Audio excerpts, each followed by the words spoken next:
Hi everyone, and welcome to Shukin Science. In this video, I'm going to do a quick comparison of the three main types of biological molecules: carbohydrates, proteins, and lipids. And now, technically, nucleic acids should also be included in this grouping. However, I'm going to do another video series on DNA and RNA, so check those out if you're interested in that. So, starting with the molecular structure of each of these molecules. Now, we need all three of these as part of our diet to survive, and our digestive system has special enzymes that work to break down these chemical bonds. So what you should be able to do is look at a diagram of a molecule and pick out certain characteristics to help identify whether it is a type of carb, protein, or lipid. And you're going to notice right away that all three of these molecules contain carbon, hydrogen, and oxygen. In fact, those three elements are characteristic of all organic molecules. And so the only way to tell them apart is to look for things other than C's, H, and O, specifically for nitrogen. If you see nitrogen in any of these molecules, we know that it is a protein. And what you're seeing up here is actually an example of an amino acid.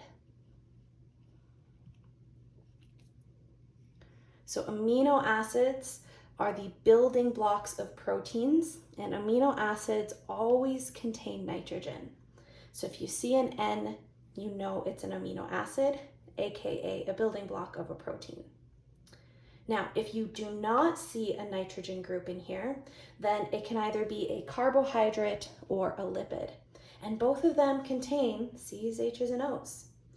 Well, the building block of a lipid, those are known as fatty acids.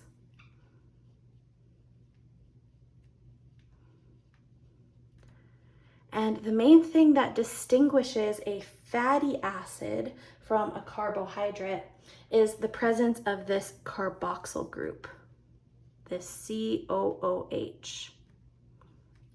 Now, technically, the carboxyl group is also found in proteins, but again, proteins have nitrogen, so that's not an issue. You will never find a carboxyl group like this in a carbohydrate. So if there's no nitrogen and you do see a carboxyl group, you know it's a fatty acid chain, which is a building block of a lipid. And then carbohydrates obviously don't have either of those features. Their main building block are different types of monosaccharides.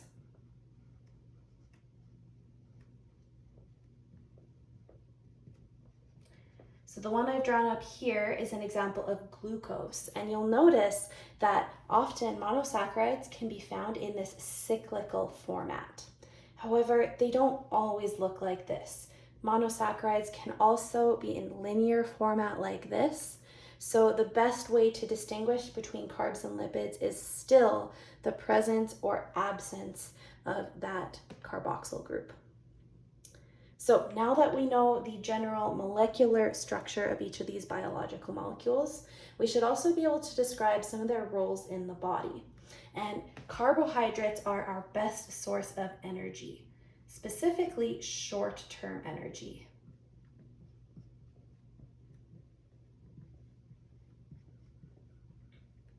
And carbohydrates, like glucose, come from pretty much every plant.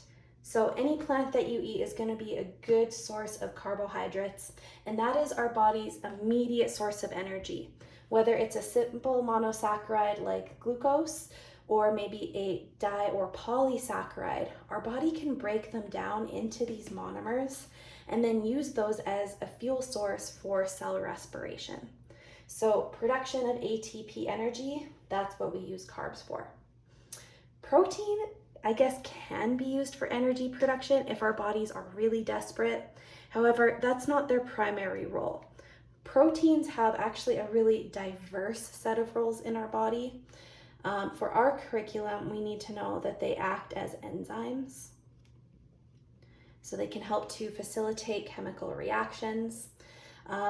They can I'm just going to put ... because they do so many more things. They can also have important roles in our immune response. So the antibodies and antigens that play a role in immune functioning, those are all proteins.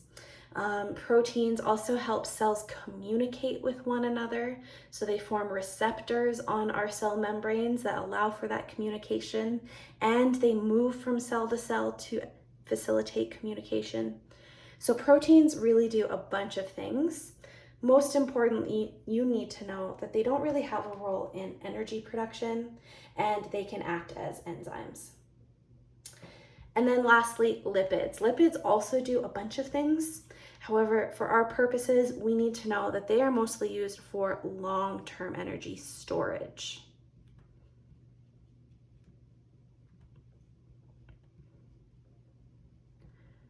So if we have enough carbohydrates that our body doesn't need them, we can actually put them together to form lipids and store them in the long term.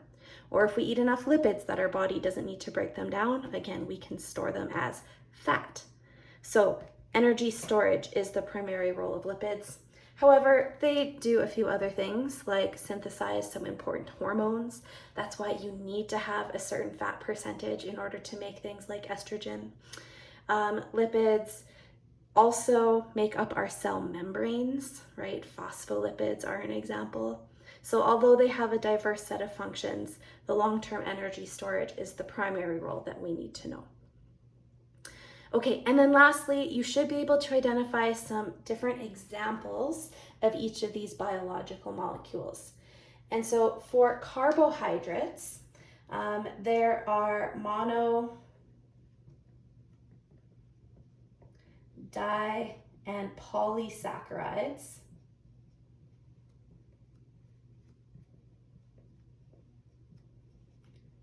Which are basically just made by linking up more and more monomers.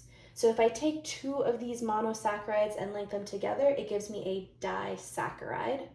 If I link up more than two, that's going to give me a polysaccharide. And there are several types of polysaccharides that we should be familiar with. The polysaccharides that you need to be able to distinguish between are starches,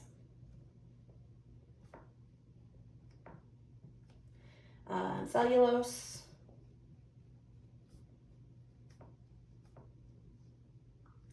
glycogen, and chitin. Now, starch is the one you are probably most familiar with because this is our body's main source of carbohydrates. A lot of the foods that we eat contain starches, which are derived from plants. And then we have enzymes that can break those starches down into monosaccharides to give us energy. So starch is a great energy source for our bodies. Not so much cellulose. Cellulose is more of a structural polysaccharide. It is also produced by plants, so it has that in common with starch. However, rather than being used for energy, cellulose is used to create cell walls and give support to a plant. We can eat cellulose, but we actually don't have an enzyme to break it down, so it acts more as a source of dietary fiber for us. Now, glycogen and chitin are not from plants.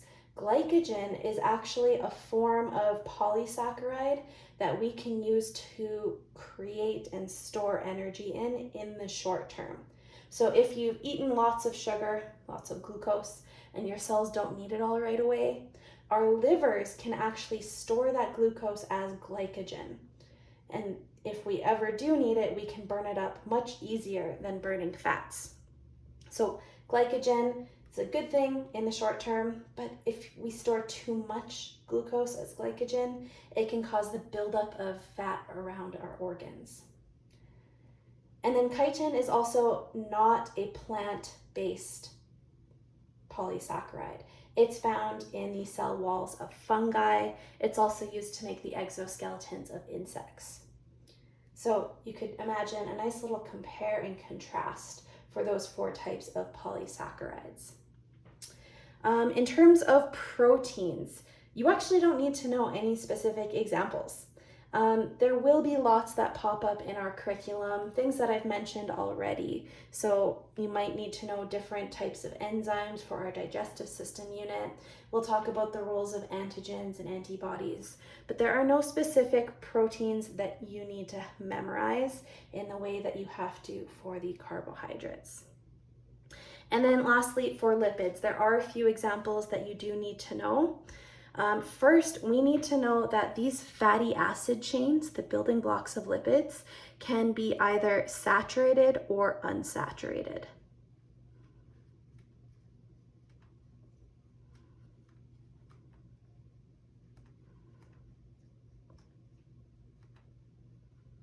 So the example I've shown up here is a diagram of a saturated fatty acid chain, because there are only single bonds between the carbons, which means every carbon is saturated or surrounded by hydrogens. Now, those tend to be much harder for our bodies to break down, and most saturated lipids come from animal fats. Unsaturated lipids are what you would see if there was at least one double bond between two of these carbons. And that double bond is going to cause a kink in the shape. So rather than a straight solid chunk of lipids, you're going to get these kinked shapes. And those double bonds are actually easier for our bodies to break down. So these are often known as good fats. The unsaturated lipids tend to come from plant-based sources like oils, plant oils. And they're just easier for our body to break down, less likely to clog up our arteries and veins and lead to heart disease. And so those building blocks can be found in any of our examples. The first type of lipid that you need to know is called a triglyceride.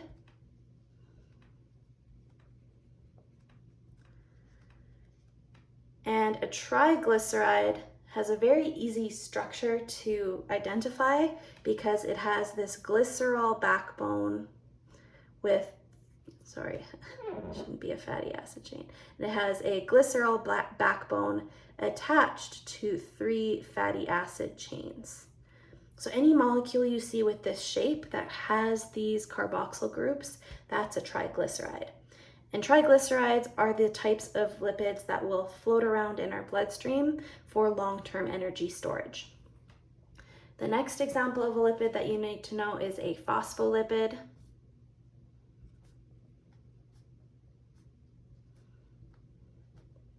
And phospholipids also have a pretty easy shape to distinguish from others because they have this head region with a phosphate group in it, and then 2 fatty acid chains that kind of look like tails attached to that phosphate group. And then obviously phospholipids are the building blocks of our cell membranes. So they're not really involved in long-term energy storage, but still have important roles in our bodies.